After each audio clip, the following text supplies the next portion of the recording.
vägen gång. Heter vägen gång.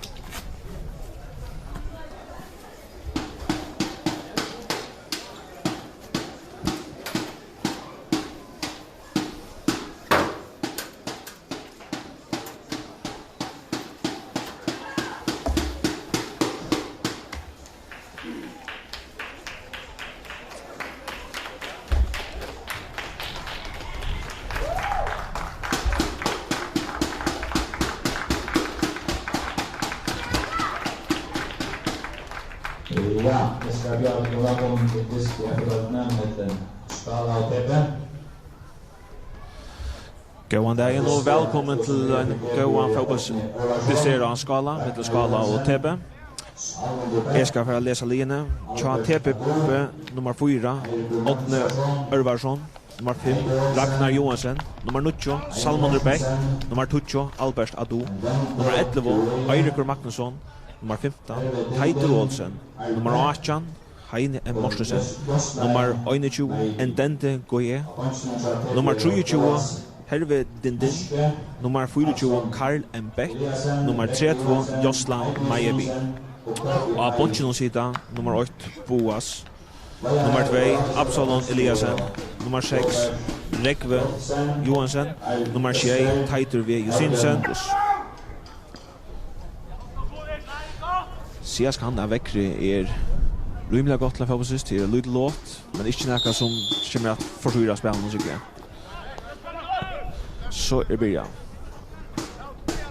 Skala byrja vi Ari og Høgrabakke, Peter Dam Jakobsen, Teitur Johansen i midværende, og Jakob Jakobsen spiller venstrebakker. Så gjerne Paule G. Hansen, Olavur og Edvin, som vanligvis har mannamigene. Og oppi topp brøyden ikke til at Jonard Fredriksberg spiller som alle bare, og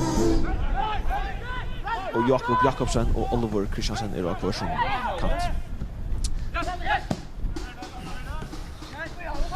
Vi TP-eren av Bøltman.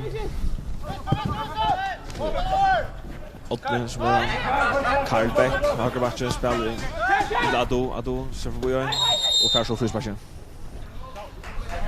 Sias kannas linje her, TP ligger nummer 6 vid 8 sion, Jan Skala ligger nummer 8 vid 6 sion, så att vinner Skala det, så kommer det fram mot TP ner och vinna TP ner, så kommer det här att vet från Skala munnen.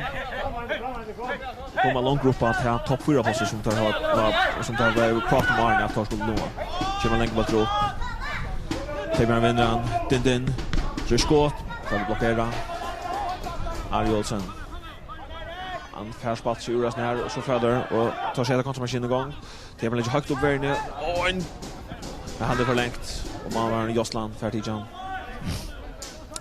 Så här så jag kanske dömer på att det är som linje Atla, TP:arna bygger upp, ska vinna och så kommer det kött.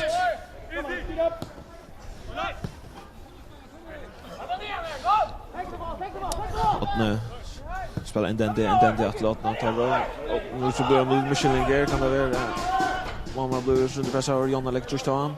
Han förutsöjne först pass upp och tar inkast. Skalar man röna halta tempo i, tackar det kött. Paul Hansen, gott plats av inne, för vänster kan vi runt. Så får vi så spela en go one bust. Här var Oliver Umma laser. Tebern sätter igång. Skala men efter. Noxer ut och rymligt högt upp. Chatta det blir någon.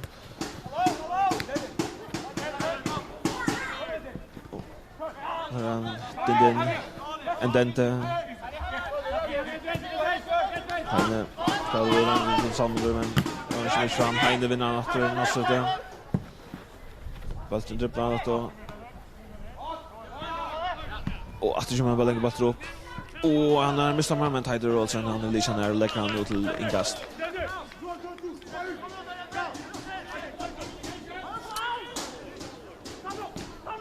Oliver spelar från Aksujar, men ska man ha kanske ut och tar ett massbarsk. Tar lite rymligt högt uppe, ska man där Tepjarner Gerard Brocht, alltså som där vill jag gärna så att spela så. För vill jag gärna så att vi håller på bollen så det som tar spelar runt där ner, tar Gerard Watlen äckliga Brojan och Storan. Så kommer lägga bollen upp. Det tror jag då med på att det är som ska ha med vilja. Tar vilja vinna och så ska det kött fram. Och här får det så skapt en goda ivdagsöver. Kommer faktiskt en stor chans, men Jackie Hansen är försöker att få skott, ja. Så det gör nej. Det är stort. Edvin utan jacka. Så kommer bollen in. Och kommer man ut. Men är inte helt igen. Skott. Och blockera. Och så kommer Tebjörner. Fast vi till inkast. Och det är inkast med skala.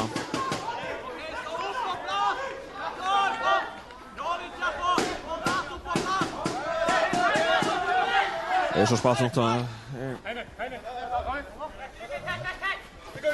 Vi ska ta i fryspark för dömt. Salmon de Becker fryspark.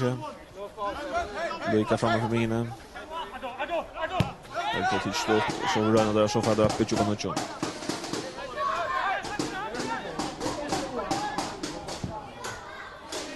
Tebjörner. Så är det bara chanser ut det. Edvin Jakobsen. Jag bild på han, Trisha Indentist för Bojan, liksom inlägg och här är Jackie Hansen akkurat förstått då, men ska men vi håller bara upp TP-hållen. Nej. Och så får hon igen TP-hållen, Karin kommer sätta sig, han tar fast spalt, kommer ur första pressen. Och här färd då. Nu är det tackling, skalar man vinner han, spelar runt, Paul Hansen. Missar och så kan det gå in kött. Albert Ado tar ett form mot 2 mål. Albert Ado ser ut att han kanske skjuter, men Pontus nu. Jag skjuter den kan med landa krat i Albert Ado kan han vinner han här och så sätter han fjärra och tar blod av härligt. Vi kan se det att Tepler nu börjar Karl Beck i höger backar. Så han är 8 och Titor är i midvärden med Ragnar spelar vänster backar. Ja, men nu så ut att vara Truchman som är då är till Heine Morsen och det är Salmonder och så är det Endente med så Eirikur Magnusson Harry Dindin och Albert Ado är lite så som tar vinna främst då. Här är skott. Där blir den frispark. Nej, där blir det Jörna. Och det Jörna tar det kött. Vad lagt in? Här är inte en skala med vår.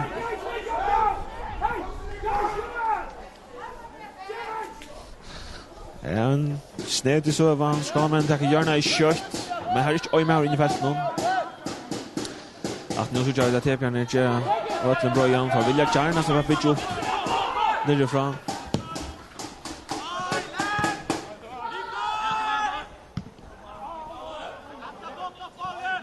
Men det blir som oftast inte mer än han första han skjuter från honom så kommer en längre boll upp. Det är så ja. Jag bara högt upp. Petter vinner han och så sätter jag. Paul nästa och så är kommer Tebjörn mittlen.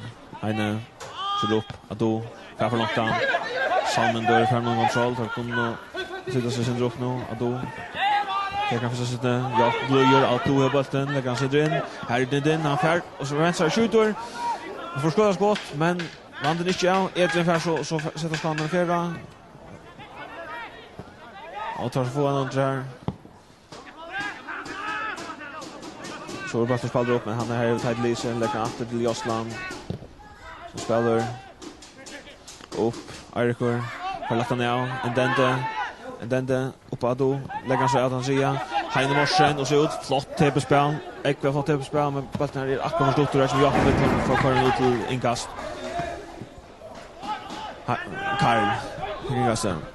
Ändå på Heine. Men här kommer alla mycket som vet. Salmon vinner satter. Är det ensam att du kan tro. Röna bjöa av. Det är så skaffar så ett inkast. Tepjörn inkast. Längt upp. Av Skalholm på ett hjörnaflagge. Karl alltså in. Är det Dindin som tror att det öliga väl att tacka bollen till sin häsfri så där vill rota väck. Tepjörn pitchas upp på Nuchon. Titor. Ragnar. Upp på Ado vänsterratten med mannen kan det bara höra det. Dröjna kommer få vid Paul Hansen. Så det blir inte Paul vinner den här duellen här. Alvor. Tar släpp inte stävet i första sändning som de vill och bygga sig runt ut Jakob Jakobsen. Det på med fitta var inte så helt vittla än, men det ser ut att det läggs till. Räcker gott och men tar flest då det är 5 dyster där och 4 av dem ner och hela lager så att det kan som också spjälkar kan fallt 24 där till Kobalt. Det är så har sagt kommer en äkta Björn. Några att inte det tror jag men att det just där så länge bara sänder upp tajt vinner den första. Jag vet Paula. Sen det låter med men så som mitt när så kan det vara färdigt. Här blir det sändning så jag någon men hon är för länge. Just han kommer ut. Har fast han där.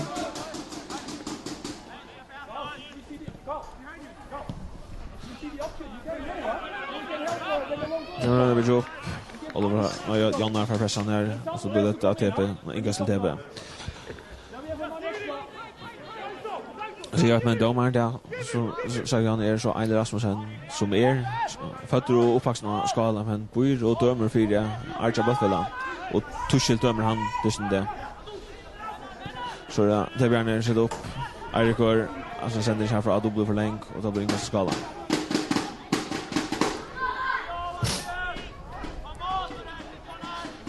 Så och tar vi den frispark Skomperitchen nu räknar emot den Oliver och frispark skala. Efter börjar Rumelia vi har tempo de första 5 minuterna så vi har spalt och går 12 minuter. Så var det 0-0.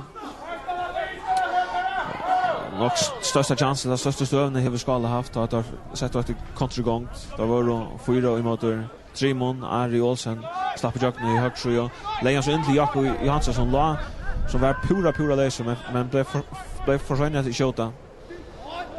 Och då skulle komma till Björn i mitten. Nu ser det ut som att vintern växer sin där. Det ser ut till att där var Luis in det spelet nu. Här men så blir gospel där. Ska man få ett vinn för spalt nu Oliver lägger han in. Först för Jonnard. Missar bollen när men att få helt pressen nu. Och att Björn får sparka väck. Och så kommer Karl in. Så Karl in. Så det skjuter kommer men han här för Patricia inkast. Inkast Leben. Eirikor Alberto i sitter vänder in men formar sig så skjuter han men det är Roma för dem och till match på skalan.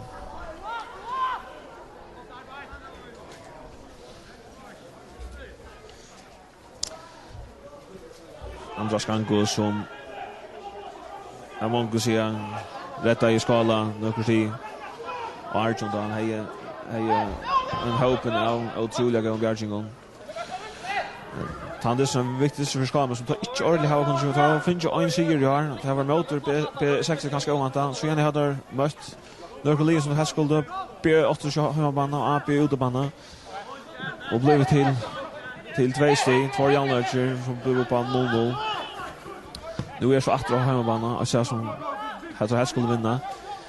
T-Bjärner som kanske Sinter Cheli gångt. De missar några Cheli steg har tappat först om mot K i hemmabanan. Det är ett puttmål rättla sagt det någon. Och spelar så Janla got haft och samma ett puttmål ett frispark för längt in i betydning som missar oss nu. Tar missar så 2 steg. Och spelar oss en Janla med hoppe. Nej, tappar hoppe. Och så att Rönsvaja. Vi har mål på en 40 meter utifrån. Så Janne heter så inte tar så spalt för det nu men så i stäbbekapen nu landskapen nu tappar han första 2-1 att han bränner straffen. Och så vinner han 17-2-1 men nu är det över Ari Olsen. Jag var så där och tror check in the banan. Släpper ju ordla alltså jag bara den spelar ut Oliver and then send you have the for länk han tar halva spelet tight vinner så då är det spel upp. Och förlängning ska man nu innan ett missran och så går det in till Endente.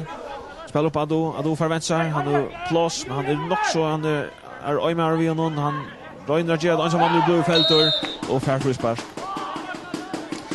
Men alltså och så till han så wundar han socialisten motor eller så in 2-8. Så det är det som kommer här vi rymliga gå en chans skulle man tro. Och det som vanligtvis öliga kompakt och som blir här svårt att spela mot det. Frispark. Jag vet inte där. Bara lagt den om och den lägger in. För här kommer han och tar blir målspark. Det blir målsparksskala.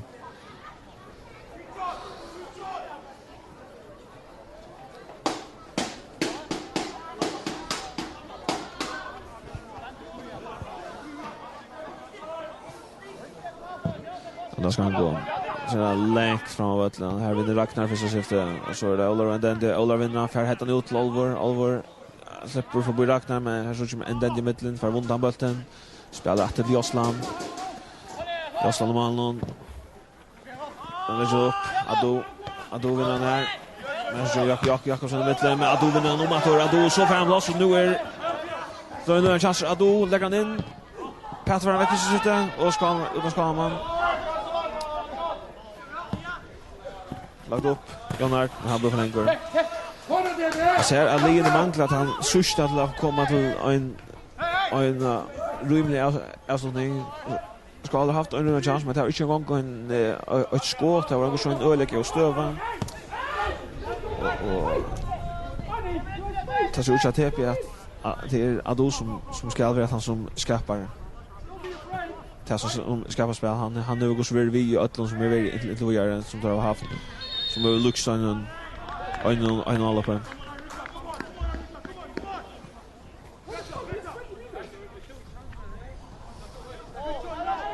Första av Frispark. För att ta efter. Så den tar upp ett jobb. Petter Dam Jakobsen som har spelat mest vi värn i år. Jobb. Paolo som har gått efter och så kommer längskift. Men det blir förlängt därför Malmaren. Jag stannar ner att läsa det kött igång, men inte några bjöd så kan det utlägga. And then Robert Chedna till den lägger tryck där kommer förbi ett vinn. Färslar förbi. Lägger han ut till samman då han för alla ner till Karl. Karl har bara täcka upp. Då kommer förbi Jakob. Här vinner Jakob. Så då är som här ska komma igen. Så spelar på alla. Han så runt. Så missar han. Han heter han missar efter.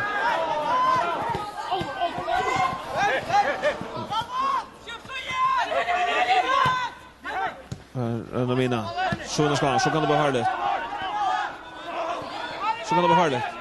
Utan Larry. Och så är det så har det finns gott loss. Arjo Paxrio. Vill skjuta. Att det här går så att det är det Arjo som är han som kommer fram vid från högra backen. Här är en ungdomsspelare som Faxen först och F-minuter så ska upp spel så alla distner för. Och en som ska folk vänta sig väl. Det blir jobb. Nej, där han har en ny Jakob. Bollen ut till utlinkast. Carlos ska ta inkasten.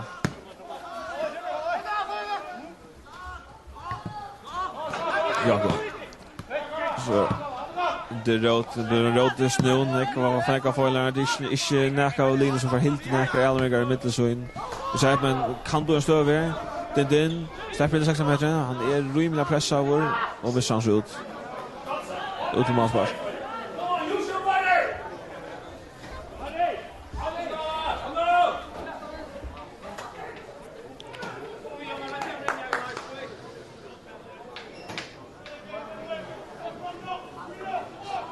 Dramaspark kan gå så träff sända längt så bra upp öppna och så var det Lund Michigan 8 chans på den skalan innan Jan är rätt under för och här kommer samma att han får prikan ut till utla hjärnan och Lund Michigan som kunde ända jag blev rymligt farlig för tävlingen. Det får så gärna för det. Olar Mikkelsen det som fyrir ut att köta där. Jag har sett rimligt att fallen in. Tekta stort Arthur så kommer bollen in. Han är inte förbi den första. Oliver för chans att skåra skjuter. Tar blockera. Lägger bara för att ligga i gång. Lägger för att ligga i gång. Så skjuter han upp Arthur. Ut att Larry. Men så bollen är för ut till inkast. Rijater. Tebben att lägga upp på Nordjon. Joslan. Utåt Lottna. Den är som mittelkedna. Han är alldeles kicksar. Ullar vinner han. Uppe. Färre frispark.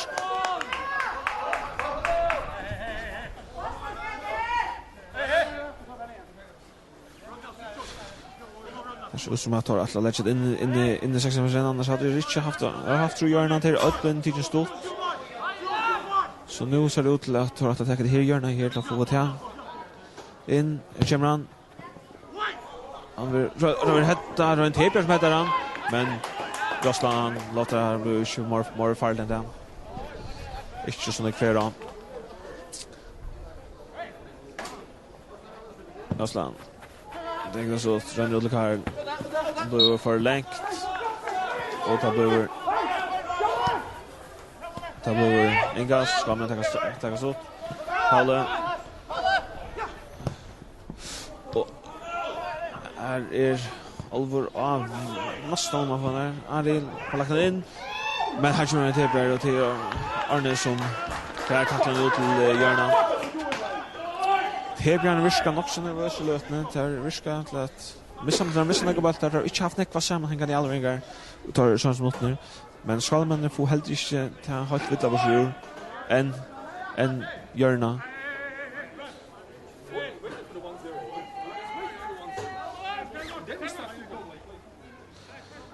Eller Mikkelsen är det som ska ta det. Så kommer det in. Jag tror inte förbjuda för samman. Edvin samlar upp. Lägger ut att Lola. Lägger han in. Här vinner en dende och så kanta. Den spelar ut av Salmodor. Salmodor är från på domen. Här som Jannar som kommer åter. Jannar som är färdig uppe I alla på det att spela. Färdig på alla att spela för Skatta Brian. Som vi sagt här har brottet tajna. Så det spalt mot Rape. Och Tuschelt stänsligt att vi har bunchen där. Ska man det bli upp. Petter leder ett natt till Petter så ser det ut att lägga en den lägger men för inte vinna bollen här. För inte vinna bollen och så för upp. Ska man vinna nästa bollen. Jakob Hansen sätter Trustan sätter för Rape för boy och blir så fälter och fär fruspassen. Atron går stövan som det kan spela för sure. Det har spalt I går 20 minuter. Sövan stadväck 0-0. Vi manglar så att han har stora chansen till näka av Lino. Skala men har haft näka stöver. Inte haft näka skott. En Tebjørn har haft några skott utifrån men inte näka som över när namn farligt. Nu kommer frisparken Jakob Hansen lägger han in för en mittjörtjär med att hetta ut att tar vi för ut till inkast och skala. Petter Damjaksen som ut att kasta den. Petter Damjaksen som ut att kasta så det nog en inkast som kommer längt in. Skala med 10.000 näka för Ivor att ta fram rötjär.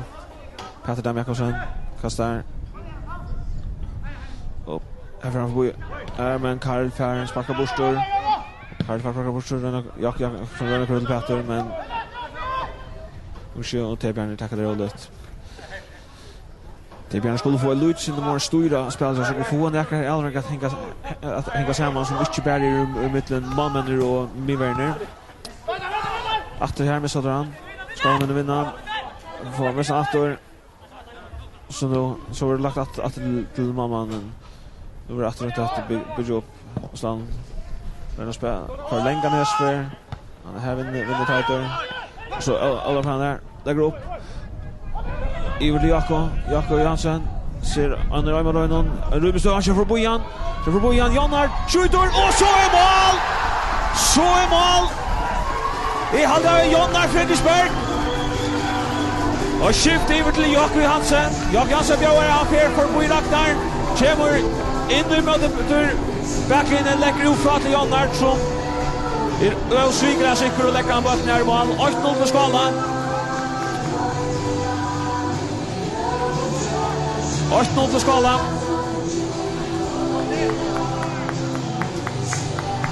Men det är ju i korsen av den visse näkra och linjen skulle finnas mål så vart Skala med där. Tar här över Moira då August nu tar över Moira framsökte efter mål. Ja, Tebjärner har varit Viskan nervös inte kom in till några närmast och tar oss inte haft några om att nu måste det bara det och ska sig till då. Det var spalt runt där. Utan. Efter kostspel utan. Här kommer Arne när tackling går för. Korsar bollen här utlingas. Och tar för Jakob Jakobsen att tacka sig av. Jakob Jakobsen.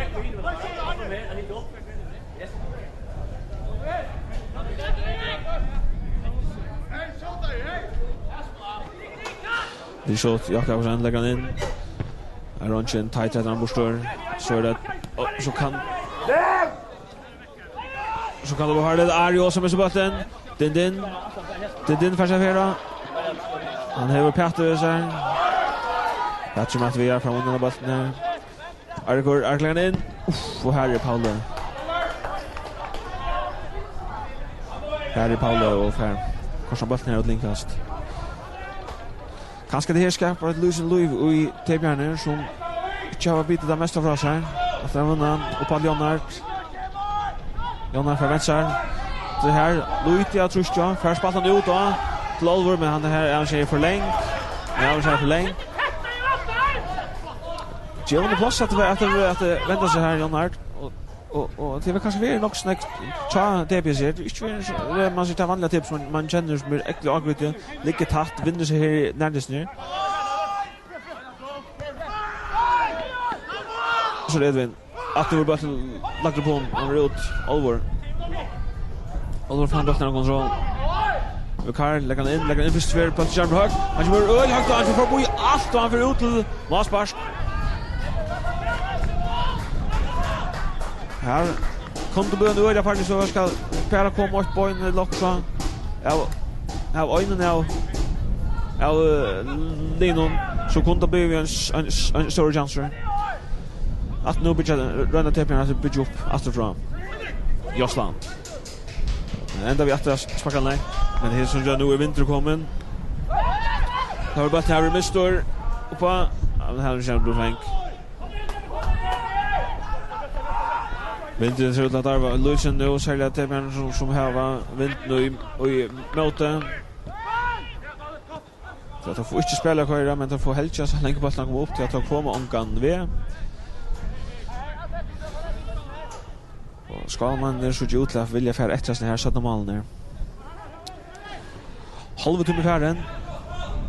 Om att nu är Jackson in han kommer om att nu kommer men här jag stannar och så är mål om Matter. Och till att Jonnart. Och till om Matter och till nästan akkurat samma uppskrift som Janne. Jakob Johansen för Rekan och han kommer in just backlinjen. Lägger efter och fram. Det ser ut som att Tebjärner inte orkar klart halva bollen här och först och då i läsa bollen i Jonnart ända för och får lagt han mål så är det 2-0. Så är det 2-0. Och här är efter Jonnart Wiesberg så sparar jag till 2-0 i Skala. Så det var så att jag har fått Jonnart fram mot Jolby. Det är Gosford givet väl alltså här där. Får inte ordla komma ur ut att Olavur. Lägger in att fältet. Att dra en farlig bollar. Här så utla tightor. Ska han men klara på halva just så är det Jonnart skjuter men så bollen här är väl om fyra. Bollen är väl om fyra. Prodigy tightor. Tightor. Då får länga upp här för Arja. Farfall upp. Jonnart upp där och till Öjla läser med där. Så bara lagt ut Alvarsson. Klarar halda kontroll, han släpper på, han släpper inom. Och Edvin skjuter, men Bottebom. Så en utskifting här långt gång. Och så det Rekve. Rekve ser ut till att vara kommit in. Och kvar det som vill ut för han. Gustav Rekve Johansson som av väg att komma in. Och till nummer 4 till Arne. Ja, 8 som ska ut. Så ser det ut till att tar Brøyda synder på. En dente ser ut til at han som får atter i verna. Og Rekve Johansen. Han blir Liseberg Kjattamon som har haft en skreisopplaga. Han har haft en skreisopplaga kommet inn og så men det så Jakob Jakobsen det så som setter fjerde her. Men her en god tackling av Ado som kommer atter og fær vunnet seg frisparket. Rekve Johansson som har haft en lyskeskreie som bygger av matchen som det. Kommer inn på en av det. 35 minutter færre av. Det går 35 minutter færre av 4 år siden. Det har brøyt så tebelig og 8-1. En dent er færre atter i midverna og Rekve er kommet inn av mina. Det er absolutt et tekk fra vennjerne at hemma går så akkurat henta. Så ligger en skala med ligger der. Jakob Jakobsen. Det blir en skifting til Tebjørn gjør en æra skifting. Tebjørn gjør en æra skifting. Det Karl Beck som fyrer ut fyrer her. Og han kommer tveieren som øyder Absalon Eliasen. Så tvær utskiftinger i fyrholdet fra Tebjørn. Så bort TP Brett. Tvär utsättningar i förlåten som ser av vanligt man säger här i förrjön. Men han är en sak ut det här skulle absolut någonting hända. Och han är gossur tidigare en bra ting rätt att köra. Tajt vinnande här. Den här rymda plåset. Och men här är Jonas Offside. Här är en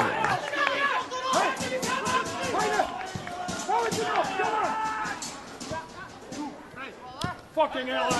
Come on guys. Och där Absalon. Nu igen kommer Absalon som kvar point in för Karla Hagaba. Rekve. Och så spelar Tebjørn gott upp här. Salmondor Röna kommer in läge.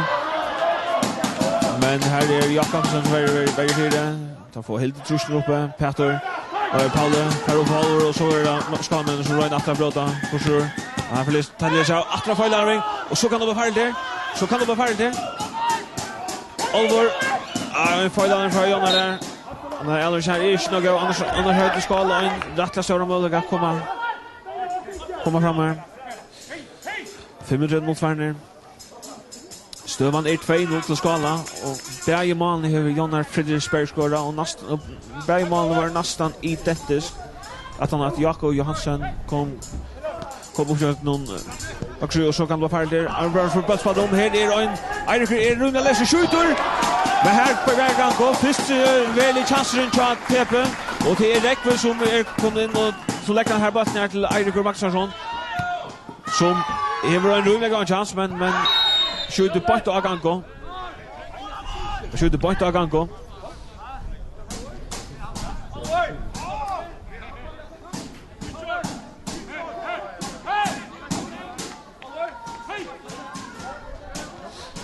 Ja, ska man få ut.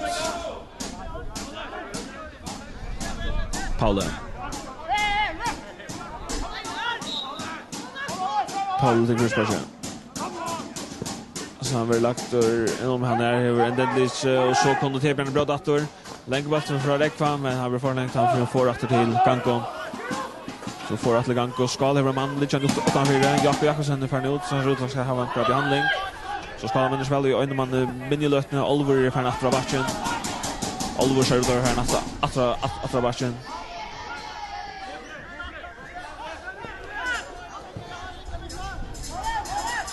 Tebjørn berönar på jobb nu. som att han har chansen här kanske mest och vill gärna kanske ha ett mål och en hållag som man kan färra till hållag och så vidare och på sig lopp tajt ut av väck inga släpper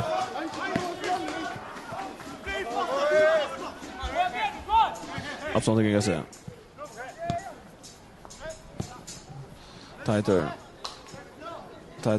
rönner kom upp med den gå upp med här och få en vink tar vi Gippa får att till Maspark till TP ska man så jutla här sin långt rätter men nu i chansen tar Jakob kommer in åter så nu är det full man åter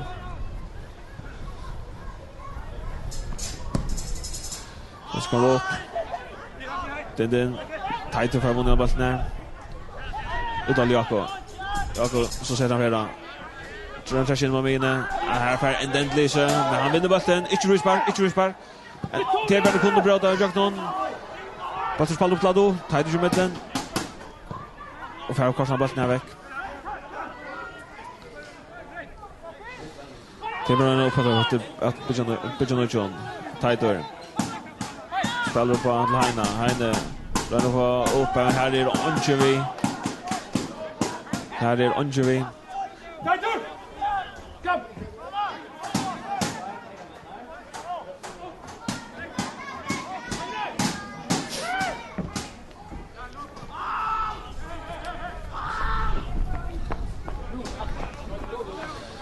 så där Gasvertic kört med här så skjuter han näkar vi och han bollen över så ut av linjen. TP har Ruinas kunde skulle ha mål och hållag. Så skulle ha mål och hållag för få så här en liten linje och efter en dent vinner efter förläring. Efter förläring och till inkast till. Inkast ska man där och på Jakobsen. Hallå. Så är det med Michigan med Jakob och Paula och tar runt över Jackson där får frispark. Det är där som du helter. Det har tagit ett stort Absalon som kom in för Karl och Hackerback. Att det är att det ska man som går upp. Och därför en dentlig schumacher. Absalon. Lägger upp han och Patla Ado som behöver rätta väck. Men för missar han bollen här. Och så börjar frispark. Ado som inte ordentligt finns näka. Att Arbovitoren annars att han börjar i det som första 15 minuter rullar väl. Så här han vidare. Här man inte ser next till han och att det kommer alltid att man inte ser next till TBR. Så det man skifting att rätt och till 8 TP har brukt alla sina skiftingar. Här så är det tjejen Tighter Josinsen som in och till Heine som ska ut. Så TP har brukt trutchar utskiftingar och i förra hållet. TP har brukt trutchar utskiftingar och i förra hållet.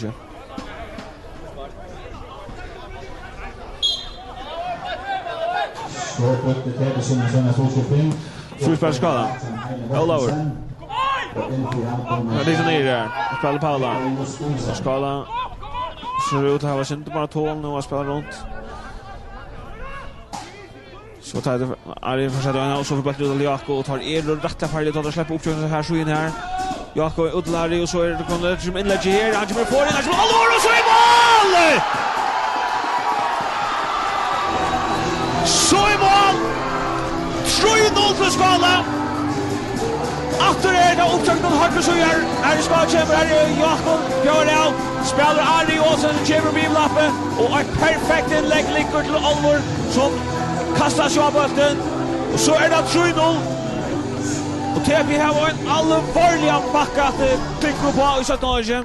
Skulle ha en näkra vän och bara komma så att vi nökostien. Och här var Oliver Kristiansen som är stått på 2-0.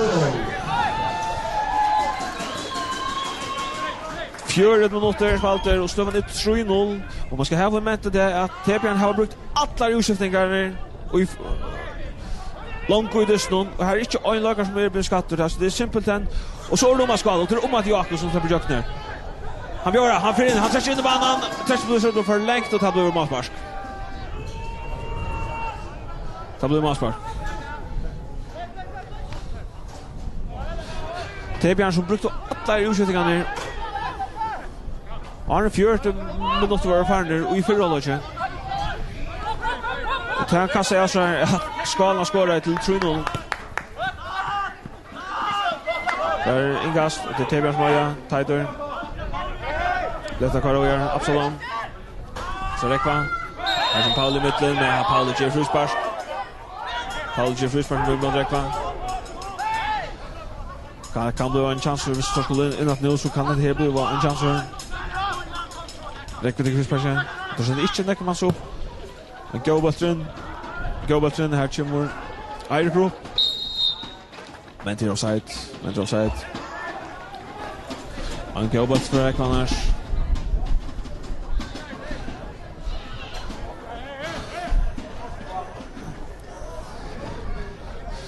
Trøynol og Østversel ett målene är kommet uppkökt någon högre sjöna till Skala. Och att målene kommer att Oliver och Jakob Johansson skiftar om plats att efter Jakob börjar som vänsterkanter så till högra. Så tror man kommer så så där nu Tebjørn ner. Ado. Är det högre sjö. Jag tror den blir med Oliver. Oliver kommer från och han får skaffa som busspar. Oliver kommer att vi upp här. Skaffa det här busspar. Det är inte näck som Tebjørn har till spårning kan vi komma sucha och i 17 till att Tebjørn må absolut långt upp på banan hvis de skulle få sig återskola. Kommer ger upp nu kan det bli farligt. Oliver på tackla Oliver och fär Frusbars. Och när Rymliga var stöva. Fär Oliver Frusbars. Eine 4-5 meter är 8-6 meter. Ivry Vitsusuyo. Det kan bli en farlig stöva. Att det här kan bli en några att man kan då så att man inte haft uppe att vusten kvart och han lagt sig men man kan förvänta att det blir ganska under 2 minuter. Det är en nöcker säker här vid 3 mål här vid att trycka ut i gången till Frusbars. Oliver skjuter men till Roma 4. Man kan förvänta att det blir ganska lagt under 2 minuter så att det har som att vi trycker ut i gången. Och här är det nöker små säkerhetsspelare. Så det är det. Jostan, Rön lägger upp. Rekve för undan här. Teitur, Rekve. Karjus nu i gången. Har lagt honom på Peter Verlisan här. Rekve för så undan så bollen. Här är det Netsar. För bilden. Brukar kroppen väl. För pattarna. Teitur och sen lägger han ut. Rön ut till Teitur Jusinsen här för inte.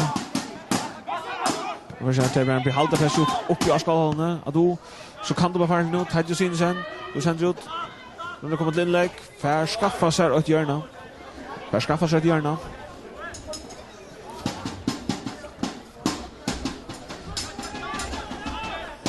Tebjørn skal men den flytta allt för charter och det samma Tebjørn har en man satt det inte kom in i fältet. Hittar kom in i fältet så det kan bli en merger. Rekve, lägger han, drömmer att tatta på målet. Ganko för kommer ut, för vippan. Och Ari så det här. Så kommer inte väck från sprusen här så bara in Archibald och Tessar blir gärna mator. Och in kunde bli här kommer Skalben i mitten helt där att du som runt kommer till skott här. Rekve för hinner så att det tackar när så blir innerskru Jesper. Det ser ut att bli innerskru Jesper. Rekve en tatt på mål men här är Dinden och här är inte ordentligt kommer upp plan där vill så mycket trustor att bara det ut för målspass.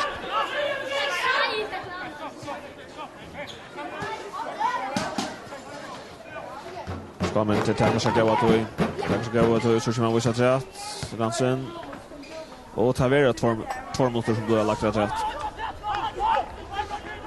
Ta vara 2 minuter som du har lagt rätt. Det är den upp. Ari.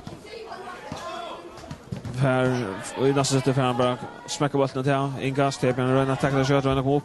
Kan få sin där där. För få så man får gå svär. Redan kan få ett mål Arnold Lök. Här som pratar mitten. Spalt bara Jonard för lagt ut all over. Så kommer bollen längt Alvor. Här så blir blue för länkor. Tighter. Är det hon gör? Kanske Tebjörn vinner. Tebjörn får inga ser så tar det kött. Den det spelar atträtter så skulle det bli upp för Attra. Här Attra håller med Glakner Paul Hansen. Då är han får ut till Jakob men här var inte ordet klar på han där. Så vi får nu switcha mot Joe Eiler. Tebjörn upp Salmodor upp att Tighter. Men Attra nu ändå vi för atträtter. And then the så man rör halda det här till Hallöj halda sig Junior Marsman här till Hallöj Europa Ado för inte den här Paul Gansen skulle få en chans har Paul täckta rollet så vill jag gärna släppa komma till Hallöj och se här tre manslösna Peter och förskaffa sig ett inkast och så flyttar Eiler till Hallöj så var det 3-0 till Skala Jonner Fridsberg leder 8-8-8-0 och pointat nu över en Scholbrat klar och leder 8-2-0 och så gärna var det Oliver Christiansen som skorar till 3-0 och tack man ser från Hallöj här också med värsta tid att Tebjörn han har brukt alla sina utskjutningar och det var Arne 4 minuter var fan att han har brukt alla sina skjutningar så det är inte något som vi kunde söka bryta på en från Tebjörn och sådana från bonchen av Gursver. Det är spårningen kvart i han kan bli sagt upp i skyttarrummen från att Benjamin Rolf till att tas vi då säga förlåt har absolut inte vill gå igen. Men skalan men där börjar det så väl och helt så stand och här var väl betydligt om man för och touch där oss nu 8-3-0. Och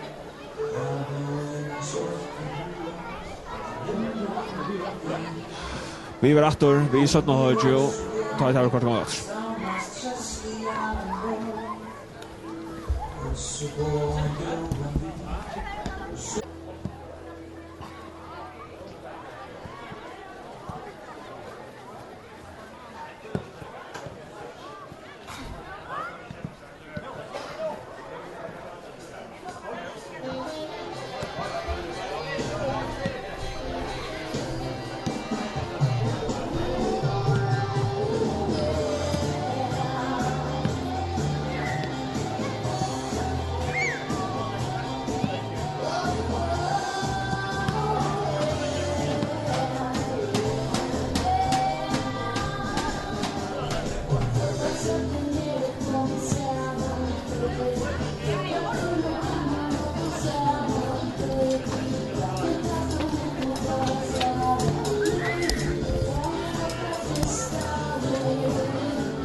Jakob!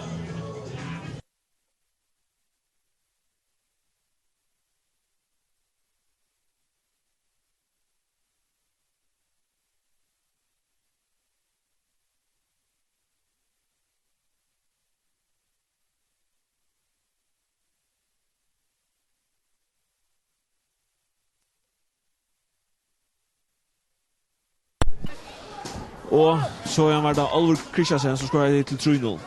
Man kan takke fra sånn også, at Østmar Avers at Tebjørn har brukt alle sine utskiftinger. Tror ikke master kommer inn, og det er ikke øyn som er ferdig ut på grunn av skei. Det er simpelthen her venneren har møtt at det som han vil se har vært under alt lavmarsk.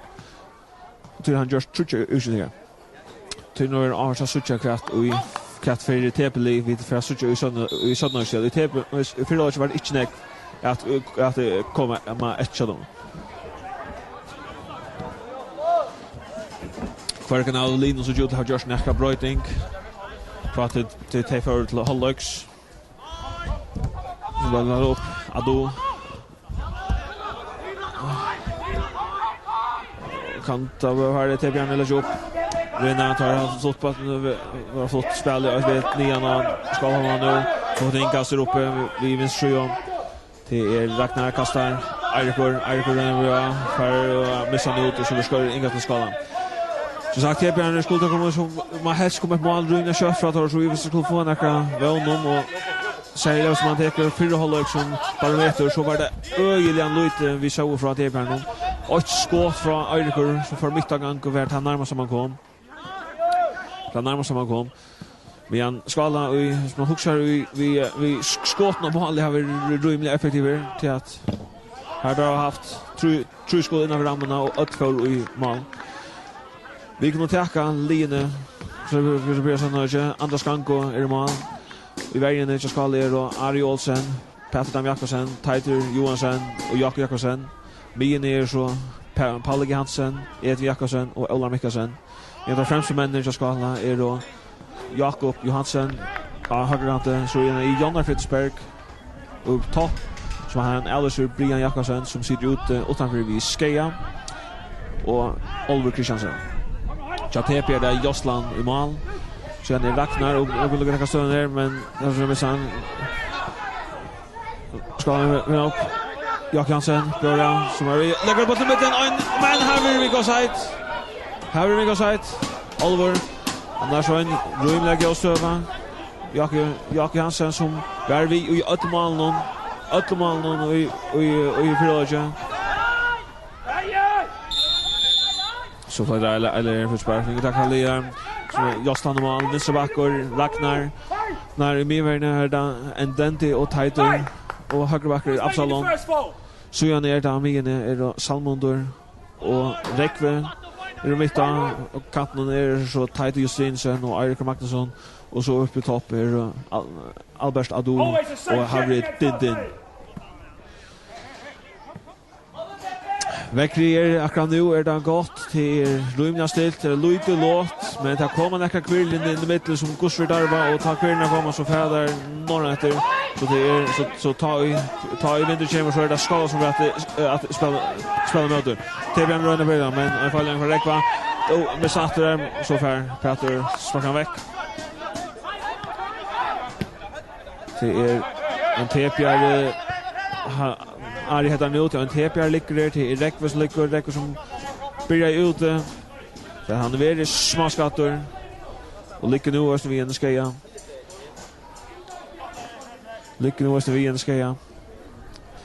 Så har vi mätt det att Tebjørn har brukt alla utskjutningar så hvis han fyller ut så får du inte sett näka mannen som mot spela vi en man och minne.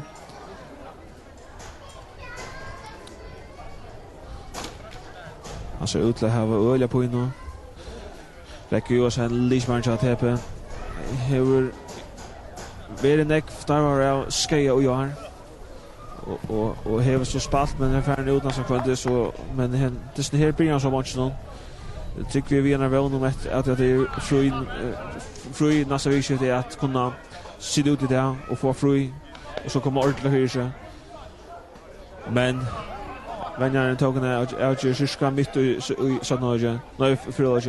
Jag kistade in att han var 18-2-0 och det var Louis Otche till vi hejer. Faktiskt Otche.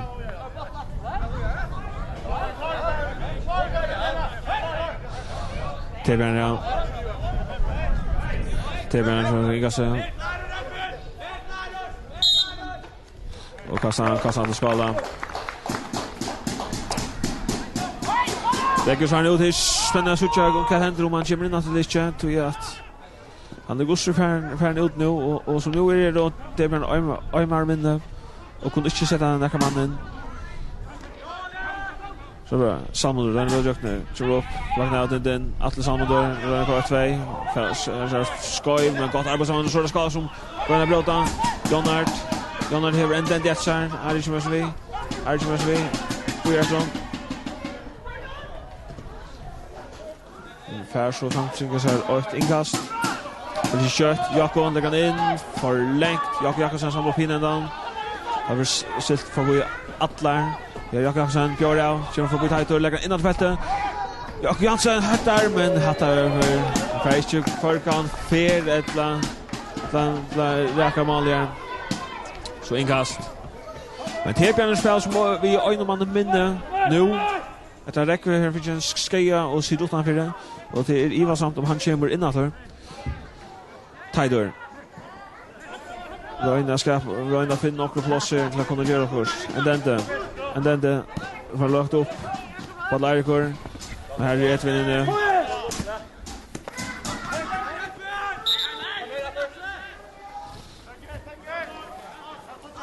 Inga Tebbe. Vaknar upp på Ado. Ado som börjar i distan rymliga lövligt och där han Tebbe och så Jakob som följer dem på Tadje Sinsen, Rönnebjörn, har två sättsar på Jakob Paule. Och Paule var så kort han har battnar ut till inkast. Oliver, vad ska gå upp?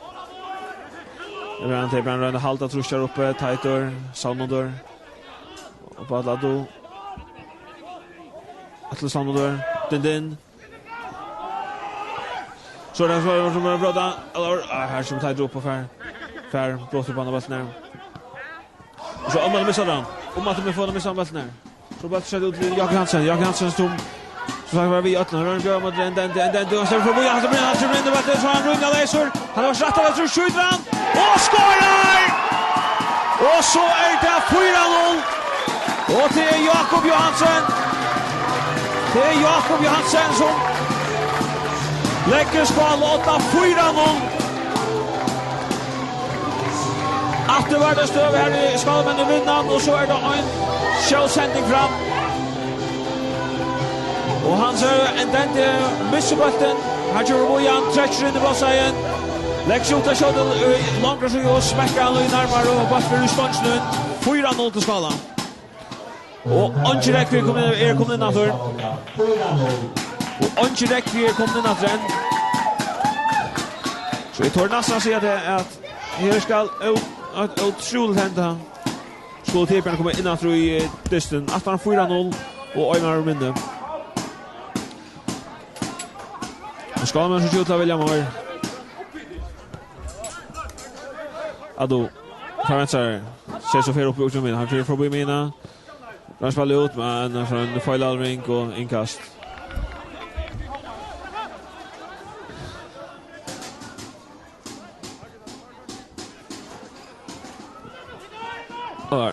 Upp. Alvor. Kommer Jakob Jakobsen kommer fram vid Alvor. Förbyggande om och tar in andra i 6 minuter. Och så är det självmål! 5-0! Det var det Jonnart! Vad är det som det var självmål? Det var Jonnart. 5-0 till Skala.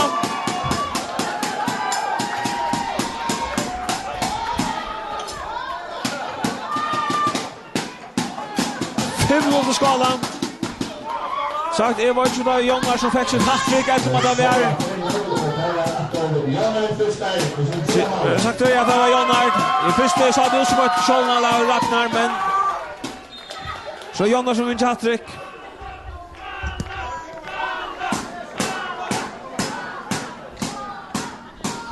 Så det 5-0 til skala.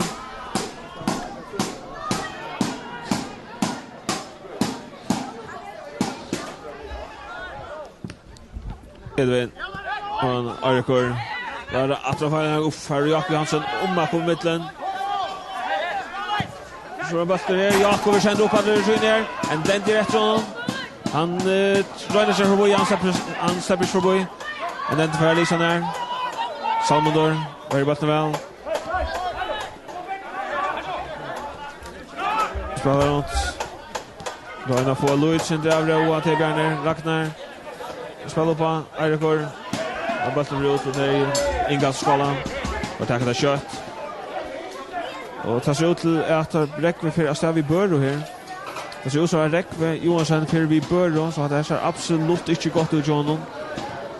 Absolut inte gott ut.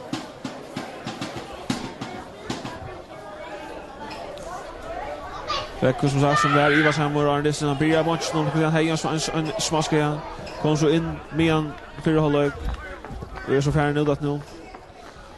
Först ut att nu skattor och jag vet att Tebben har brukt alla utsättningarna så är det då bara touchmans.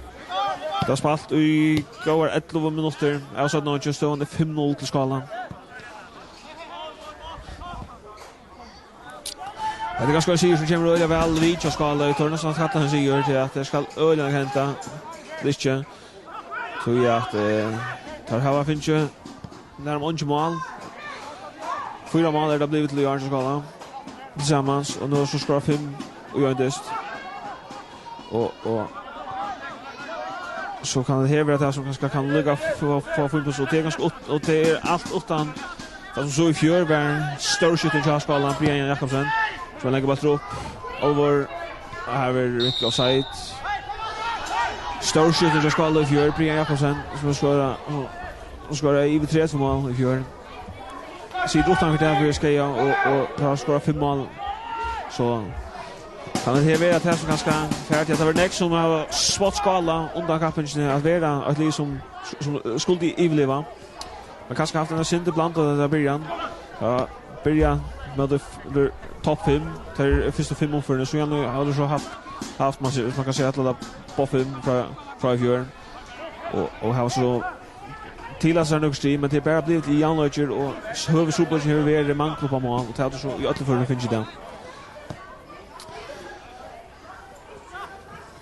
Tebjarner vi tar dem som skulle upp på topp 4. Det kan bli en öde tycker smart för där.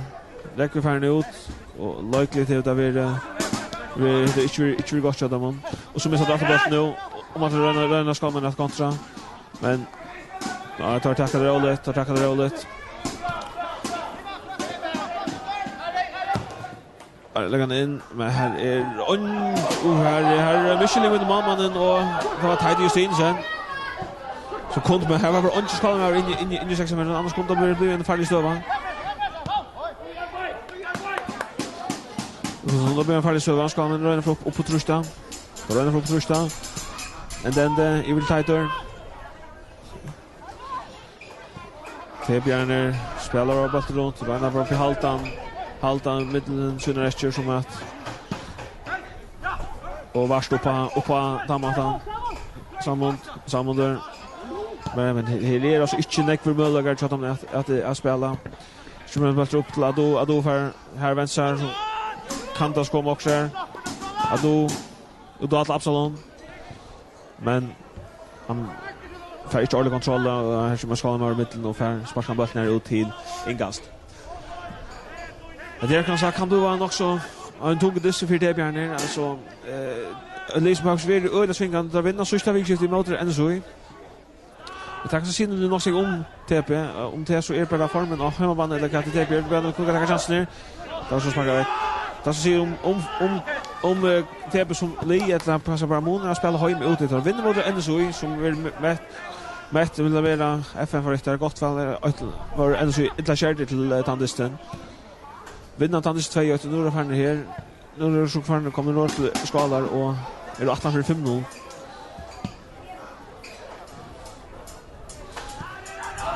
Och så har Tosa vi när kan TP Arndes den lägger så blir frispark här. Men så satt det här med att det alltså viktigt att få ett stabilt lig. Ta det börjar rullar utskiftar första och Tebjörn skulle ganska till att Luga finner vi får det ordentligt att hänga samman Arne kanske ordet komma till köra. Men så långt en liga som Rick Johansson ser ut i skeja så är det till en öliga tung mer att missa oss linjer. Och den så upp ja. After när han kämla då att då Uda Ragnar så vänder får han in Title för basketbollen här för spalt över Argur Paris på mitten han sa vi helt på han Ado ränner Björn han så det gör Paula lägger sig upp lägger in men här kort Title väck och så är det ska man hinna ska man röna start Victor Ruma är inte lika avgänga nu som det här som vi var roligt för men så kommer det och Jasper Edvin han tar tempo ur attackar det roll du ska med där och då får tempo ur just nu och bara få spalt och det var ju som sagt Bailey jet att Tebjörn gör då just nu bara få bollen att köra runt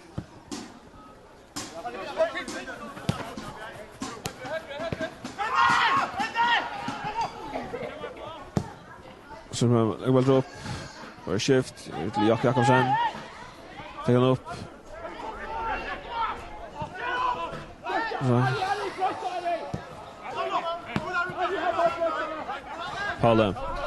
Paula. Löjt ett mål och så kommer Paula en Paula. Point inte Björn. Men här ordentligt till fallet skulle komma kött fram och så att så kommer jag att rätta över spel runt och tar byggt upp på någon.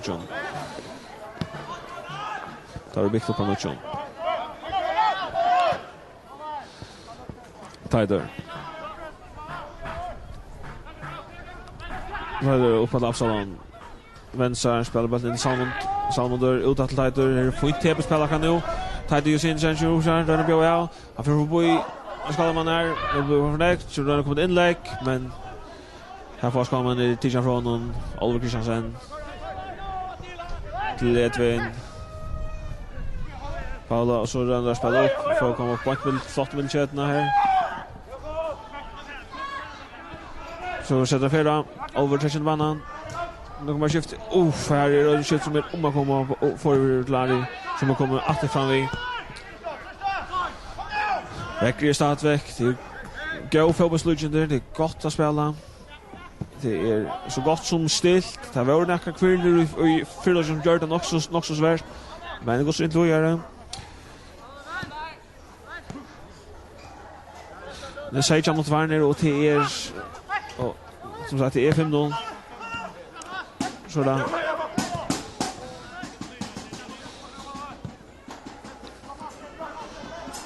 Skala. Så rör det bröd upp här så upp till Sjö och Jakob Oliver.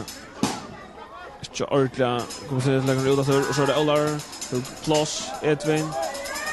Samma plus på ut till Larry. Så som inlägger med här är det Angel som in i här. Angel som in i här. Tar vi på till Joslan. Smatte sätter stort igång och den Joslan. Och så är det att få uppgifter och få bild i bollen. Med så här att det blir.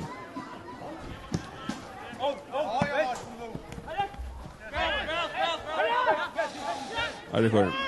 Tar vi halva för en rymla brötter till Absalon. Absalon. Han manglar skjuter till Björn. Det är ganska sån här skjuter med som manglar.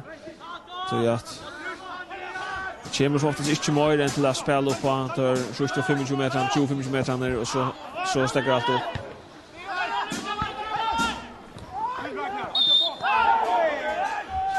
Så för skalan. Så har man tagit kött. Så rönnar sätta tempo här, tar en halv tempo. Är det hur gott plås.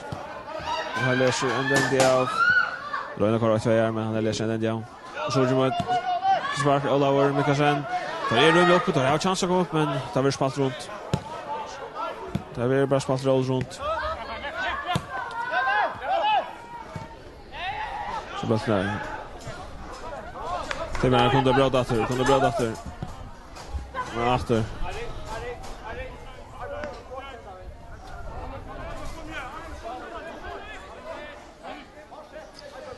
Jag kanske är ska man bitcha här. Så tempustus ner för betydligt ner ratna på räcker för ut och 5-0 mål. Så ska Baileys så det har allt.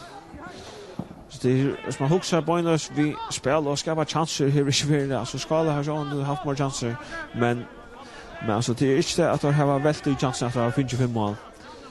Så man ser mer först mot att några mål är kommen rimligt till vältos med en ganska några några här så det blir en upp att då så skjuter han men tar vi så nu. Ja första chansen att han täpper håller sig ner. 20 mot Warner. Och stövan är 5-0.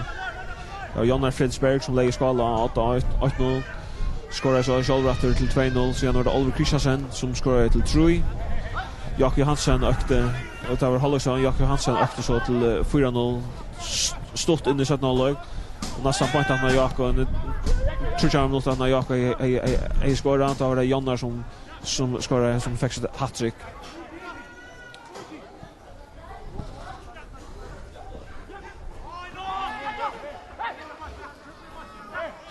Det blir väl ska man röna bruka Rumlorsko vi att trycka upp på vannen.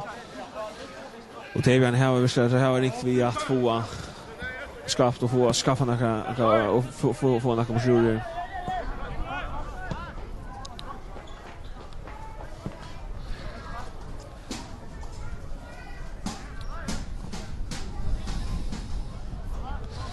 Ingast.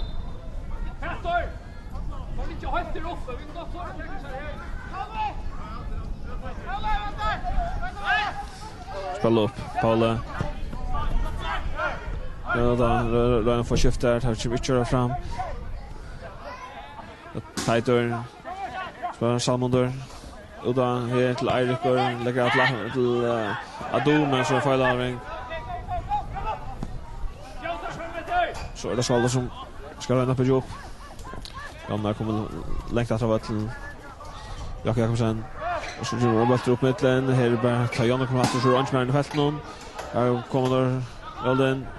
Jakob Hansen tar satt upp i halta på han och tar att han färsar rött. Han får ett planting och ett frispark. Och så är det utöver skifting. Skala främst som första skifting. Ulfer, Paul Hansen. Som jag har haft stegar för på att vi har spelat ganska hur man tar kan ut nu för Birjan och John tar ega kultna inför han kommer Simon Peter Paulsen en unge man som är vill brukar som inhoppare så här och jag och som det heter poänglös en man för man interesting frustration nu Oliver som är inte för högt och bollen för att ta hin men och tar Jörnal skala. Jag kan säga det så ut att köra det här.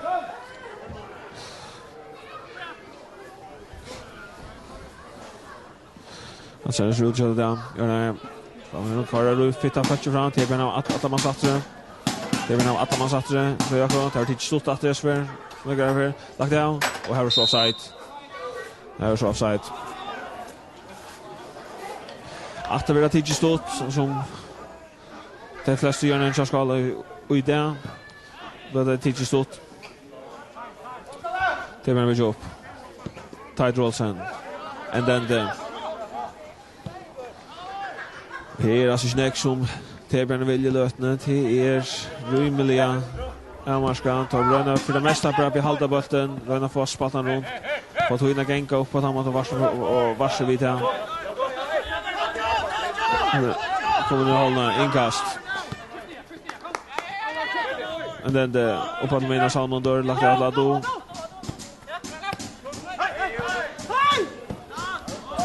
att inkast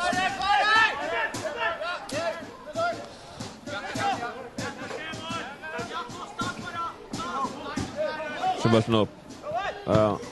Ska man få gott väg. Det är inte samma partisan för kontroll och så rödar trust för att till Josland. För att till Josland.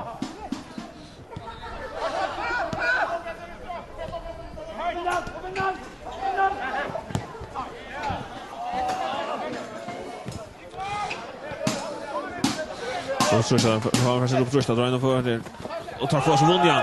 Det var så Mundian här uppe. Det var så Mundian här och så var det dömt frisparker.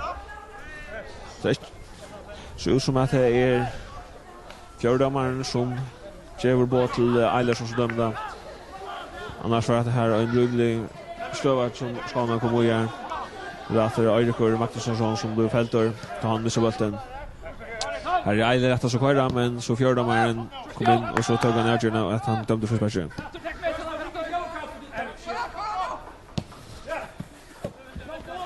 Det blir en roll upp. Här, frisparker för skadar men där. Så han tar tackla kött. Så vi håller tempo i. Den får den håller tempo i kan ju i skadan. Jobb. Så ut som att Etienne för att vet långt attra banan så Paolo för ut. Och men Tebern lite så att vet lite rymligt högt uppe vid atlaskedda. Det är rymligt av platsen. Och så är det Eirikur som kör huspark och bara 2 frispark. Rymligt sen. Det han ser. Igen, där kan kött. Och så spelar gott en hel längre Jack Hansen får lagt in och det allvar och pointebomb. Och rymliga gott skadespelaren, vattliga gott skadespelaren. Här har det Ivskott till att bra något tänka över Edvin som hälar basketbollen till Jack Hansen. Lägger in av pannan allvar men skallan är point om för det.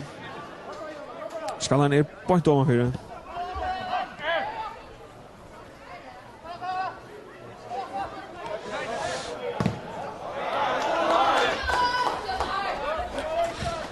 Kommande vikskiftet så kommer vi så att sätta hålla annan tringen av kappingen. Det gör sig inte kommande vikskiftet, det kommer inte fri men nästa uppfär är så sätta hålla annan tringen och ta han täcker skala här i möter K och i Mian TP spelar hemmater mot Hape. Så nu för att det här är så kommande vikskiftet är så fri så att det ger kan näka kan så vara näka tatt det strip vi stäppa kapping och det i landskapet mitt i veckan ger det här så chans till att Quilsens skala vi gärna. Jack Hansen är att ta det. Det har tills längt det så det har inte infältet och det har hetta upp där fall det ut för har så hade trust Jack Hansen men han bjöd out för skottet överskjuter och men tar för om affären. Men det var om affären. Hade så lagar och Luka kanske kan väl fortsätta fullt till att Luka kunna komma ut och ta sig torska igen som man har haft och kanske som tar snutter som man finns ju i sitt dist här få han nu ett vikskifte att Luka kommer för sig och man ska typ må vana till att Rick Johansson han vill ut som han för nian och av att vi bör då att det inte är för allvarligt alltså utöver också vi lär någon här hej uspa så allt bunt om läraren. Man ska ta vana till att det inte är en för ekonomi schedule. Och skalan men här har så Brian Jakobsen ute som ser ut över han breit han tar emot trappen och det kan vara olja överskus lunch det kan vara men tar vi ona här går så här att det är det snärs man ser ut och så är han klar efter på nästa omfär. Men man kan ju se att han har varit service saknar och går så det till att ta så skora 5 mål och Ellis har ju på topp Jonas Fritzberg. He was scored 3 då. Jonas som är gammal Alberg och spalte och i all of någon som efter i 2004 och här omkring 3 och 4 och 5 tar i skala low upp på toppen någon. Ta var och ända all lastlinjen som målare men efter så är för ibland så ibland så flott att dra backen här så bullegast ut i sån så Arne. Och så missar jag kanske bollen till Ado brudjakt ner. Alltså missar Louis Malat Ado det är men ska man inte ta gott ut löp Ado ska sabla halda skott för att tackla vidare. Det är Jonnard som kommer för att vi kommer så Jonnard som kommer för att vi är inne att tackla för skott när så missar ska man ute Tadjus in sen vinner han flackar in där vi får men det blir för långt där vi får hinna Erik Maxson behåller på bollen när lägger där i Ragnar lägger in han kör mycket för bli första man och Peter smäcker han väck så där det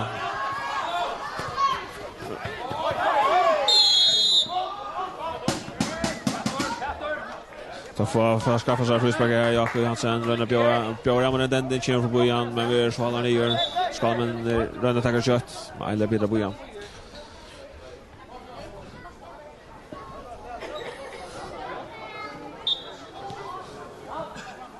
men Bergslin här har truplar hemadister nästan för och som det ser ut så nu så för skalorna framom till Björn ska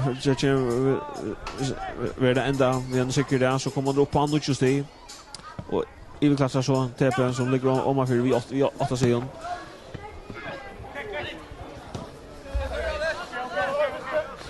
det kan ha något tänka sig Gustav för jag kan gå vidare nu för en chans skala då Arielsen som är inlägg där som är tatt men det blir för tatt på Josland som lossar den här rymliga pressaren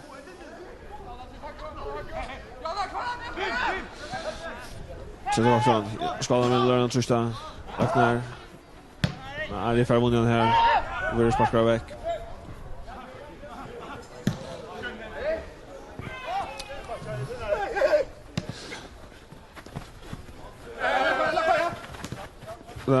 och så när Tebran spelar så bäst någon alla chanser men jag kan inte så frispark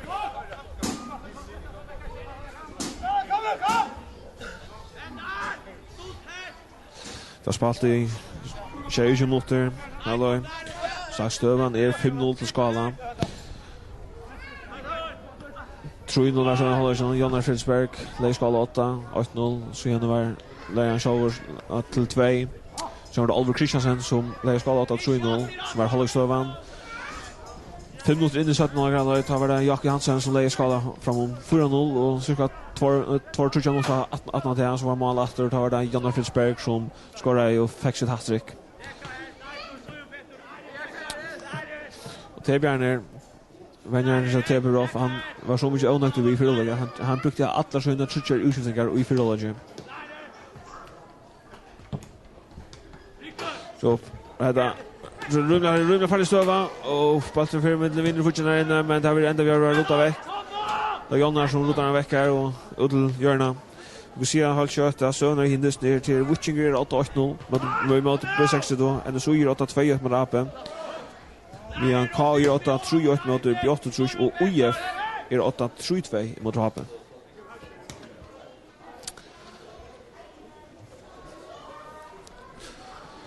som gör nej så det här som harst här en harst har hetta av 5 minuter helt det har den som heter in i 5 minuter men det har vi på om för det det ligger på om för det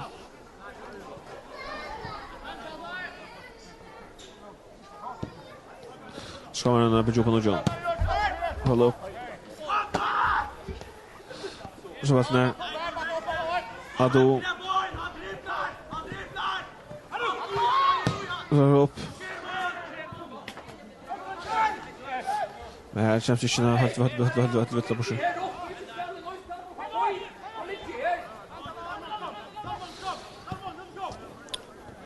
så vi taper för ett latter tar lite rätt högt upp vid varje ja vi att det skulle så var det fall vi längtar är det för nästa tar någon att göra han får bollen ner och så middag det som drömmer Oliver och Saxa så Jakob Hansen skjuter men det blir klart att Ragnar upp efter en straffjär men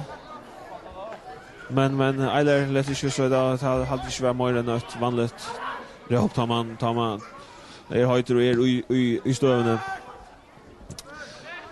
Att Rafael Laring ska vinna uppe. Nu så på pitch på John. Som Peter Paulsen. Rob har gått plus. Eller pressar för runner lite bort rum. Här är det tighter och sen Lise och heter efter Ljusland. Ljusland som rönar att täcka där öliga rollet. Så rönar få två innan gänga till Österska touch mot efter dysten där. Så var det 5-0. Och det är vi har haft två chanser så det blev 5-0. Två header från banan som bara för om fyra. Man så vet har största chansen då är. Så blir det utgången rätt och det är skala som först ut. Ulfer Marseille, Olaur Mikkelsen och Ingemar från unga spelare Jan Ingarsson Hansen.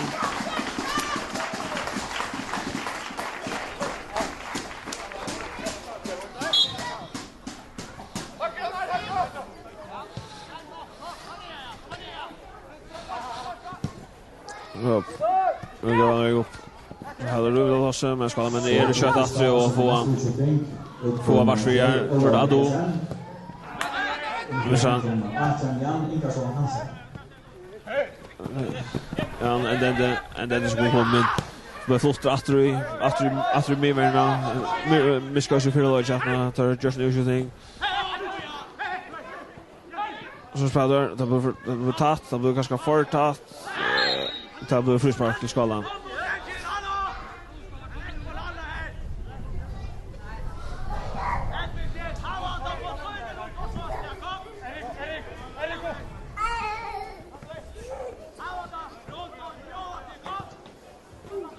Ska man det jobb.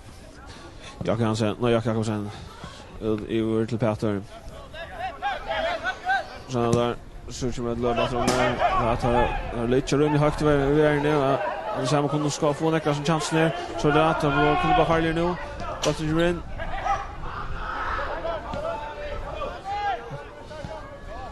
Men så sprör det blir väl John Jakobsen här och nu så spelar bara runt. I vill Ari Batchnon. Så nu där bara köra. Köra rollt upp här. Då spelar runt åter. Tepen har då fått vi att ta spelare runt rättren, tar tid att runt och röna att ja man ska ta bollen så kunde bli failure. Så upp allvar. Jag kan sen.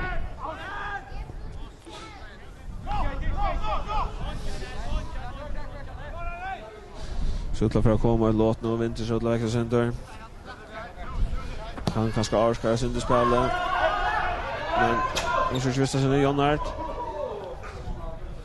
Jag kan sen skjuter Jasland Jägar. Ja, synd på sjön kommer där. Han lägger bara upp. Jan är för Tijan och Lundon är lagt ut jag kan som skjuter. Men point av Jasland mål nu. Så den repetition och John. Upp. Jag går sen med det kvar. Var han lagt ner till den så utlagnar. Där vill ni jaka med man missar ut Sölina. Missar Sölina. Inkast. Tebe. Det är alltså snägt att se om det snär nu. Han är blev rymliga där och till han blev för Noxlängsan alltså. Man säger att kanske vinner vi on att vi satt nog för Tebe att komma vi omkring. Tror jag att det går så där som är i fyra håll ju var så inte näka som man nu kommer att repa och man kan förvänta det att vänjan att ha till 2000 tigar här vart så vi rättliga hör och norr och vi håller ju någon men tänker så inte nu på så att sista utskiftet ser ut där antalet där för lugga väl då går det att ta igen ja då så vi hör norr och men det händer ju smart här att och så blir det här och tabbar mål nu och tabbar mål. Så kommer vi så mål där. Så inte går det halta det var tajt ju syns som var upp.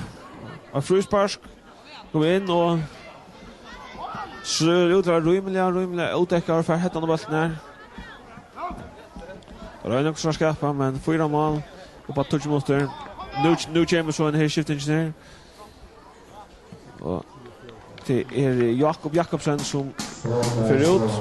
Jakob Jakobsson som fick en skej i förlågen.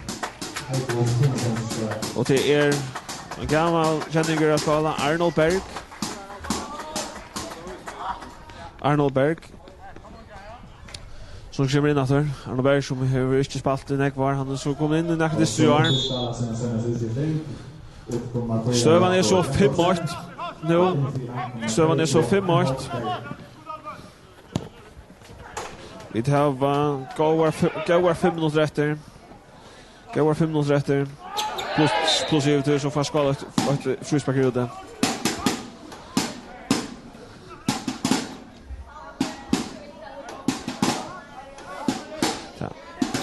Ja, här hade Tite Justinsen som fick oss Mika Lusenronen. Ett frispark för Ragnar ut det så gör som var ändå vi hade någon veckan och rymliga gott hade in för det så innan. Det är så som hemma. Nu har vi skalat ett luktande frispark. Jag kan inte skjuta. Men det är så mycket inte för bo mannen i muren. Men då får Klas alla behalda så är vi redan så där men det blir så nej förlängt det här ut till utlinkast.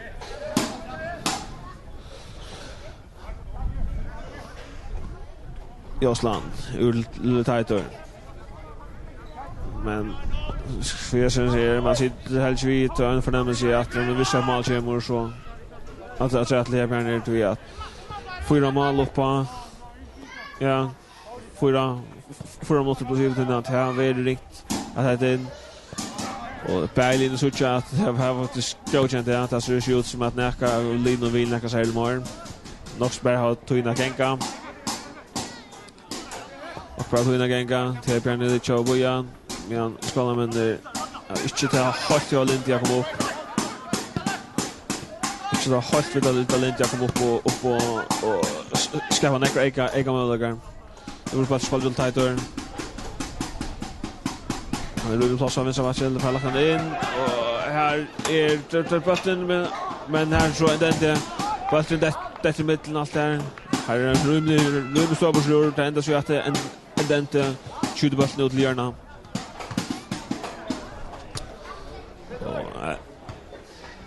Det tar sända så ja tar sända så folk upp ska man där. KPR men det har allt att men det har alla som är inne där.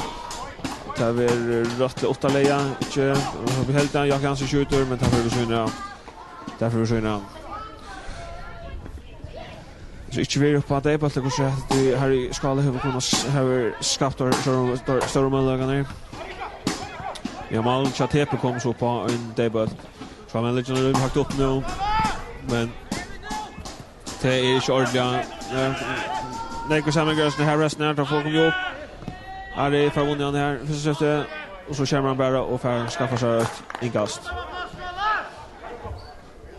Ja, Lucy Michel ska man upp och skulle att så ta versen sin det helt med. Så ska han dribblar missar Ado skjuter och kan gå gang på toucha så lägger över från var där är det också som missar bollen. Ado som tar en lite dräck och så rönnar han lägger ut i långhjörn. Och Gango man så touchar så förut och för vippan bollen ut och tar blir det att gärna till Tebjörn skulle få så ett mansätt.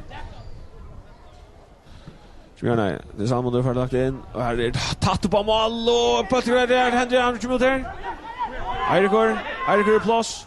Rönnar träcker Rönnar kommer in, han kommer med skott, han skjuter och här är Arnold Berg för vippan här ut till Jörna. Skala men är då Ekvilla svarar nu tar orda fått det sjön. Jörna lite gott från Salmonde. Tatt in och här var så Eirikur vi och Arnold skulle ha hatt så bollen här för pointa kos mål. Nu ska vi göra efter. Han har hastigt lockt för det ända Arnold som får vunnit här.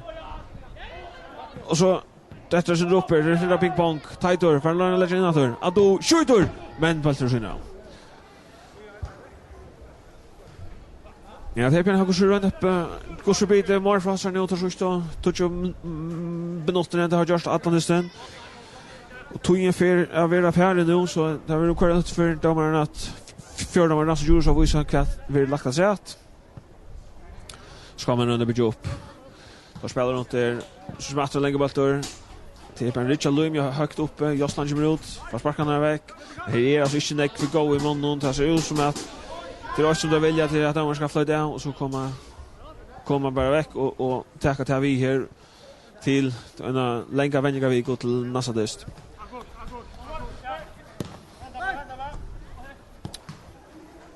Tog in nästan färre stöv, han 5-8 till skala.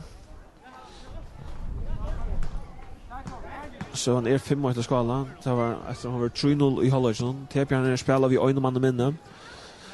Och det är inte på grund av den regenkorsten. Det är på grund av Rekve Johansson för utvinna Skeia. Och TV-vänjaren han nyttjar alla sina utskiftningar i förlagen. Och cirka Tuccio så visar fjärde marker lagt sig. Det är 2 minuter lagt sig. 2 minuter lagt sig.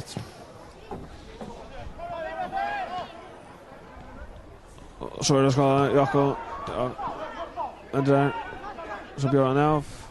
Römbja att vi har några spel. Tighter rumliga och så rumliga men inlägg ligger förtatt på Joslan så var det inte. 2 minuter lagt sig att 5 till skala. Jonas Fridsberg den hattrick som spelar ju av och där för Brian Jakobsen som sitter ute vid den brottnar då. Och så är det här för ett gospel, gott träck av Salmon Beck, sätter en skala man är så ska sätta färra. Han är det var själv men skott i här inte någon affär och sitter på ett gång. Sitter på ett gång. Ja. Vi är så frivilligt som sagt och ett nästan ungefär som sagt sätter vi så hållt och annan jeans har kappen skala för vi kan hem mot KI vi han tepe så vi transfer skulle få vi kan hoppa som tar tappat så 8-0 möter hoppa som var 8-4-3-2 mot UF. Så 8-3-2 mot UF.